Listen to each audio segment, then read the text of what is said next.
Hi Patty. So, easiest way I find to do flying geese, there's lots of different methods, but when you're doing 3 rather than 4, I think this will be the best way. So we have our 5 3/4 by 11 inch rectangle that's going to be our goose nose, and then we have our 2 background squares that are both 5 3/4. So you can see if you lay them over that they're going to match up nicely but cross over in the middle, and that's exactly what we want. So to start with, on the back of your squares, oh good job Claire, I need a different ruler, 2 seconds.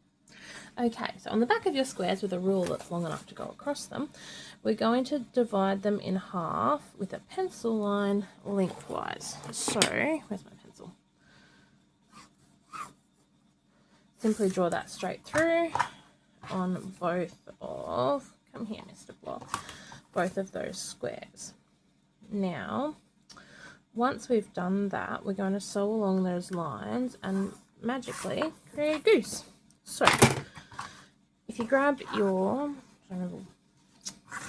rectangle like that, try to make it so you can see. Now you're going to lay this one on here like so, and then you're going to sew along that line there. Now sorry, I do have dark grey thread on my machine, but I am being lazy and not changing that. So we're going to poke along here.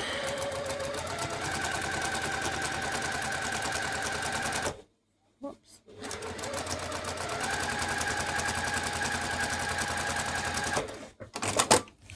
Beautiful, sewed along like that. Now we're going to grab us some scissors, or you can measure this with a rotary cutter if you want, but I cannot be bothered right now, and just cut this back, preferably so that there's a nice 1/4 inch there. Obviously it's seam allowance excess, it doesn't overly matter, so you just chop that. How do I make that look nice? So that is like that. And then we're going to go to the ironing board. Okay, so I always find that even though this background fabric's lighter, that these geese sit better if you fold it so that the seam allowance goes under your background fabric, like that. So we have one like that.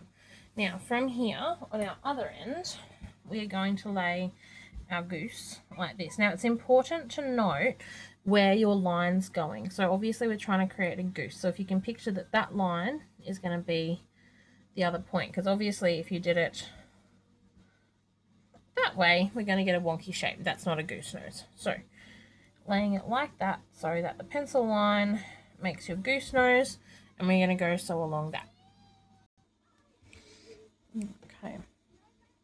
P.S. I am sorry if you can hear my children fighting in the background. They are having a law of the jungle kind of day today. Righto.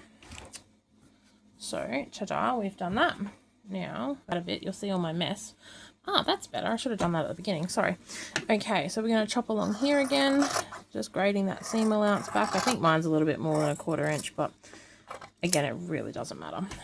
And then we'll go iron it. So again, we'll leave it sitting with that background fabric up so that the seam allowance goes underneath it. And then, ta-da, you have a lovely flying goose. Now the cool way of doing it, and the way that we do the maths of it, is so that you have a 1/4 inch here, so that when you do your next seam along there, you should get a beautiful, lovely point. Now on the back of it, that's why I iron it underneath, because see how nice and flat that sits, and there's very little bulk on that point to cause you issue. Anyway, hope it goes well for you. Sing out if you need anything else.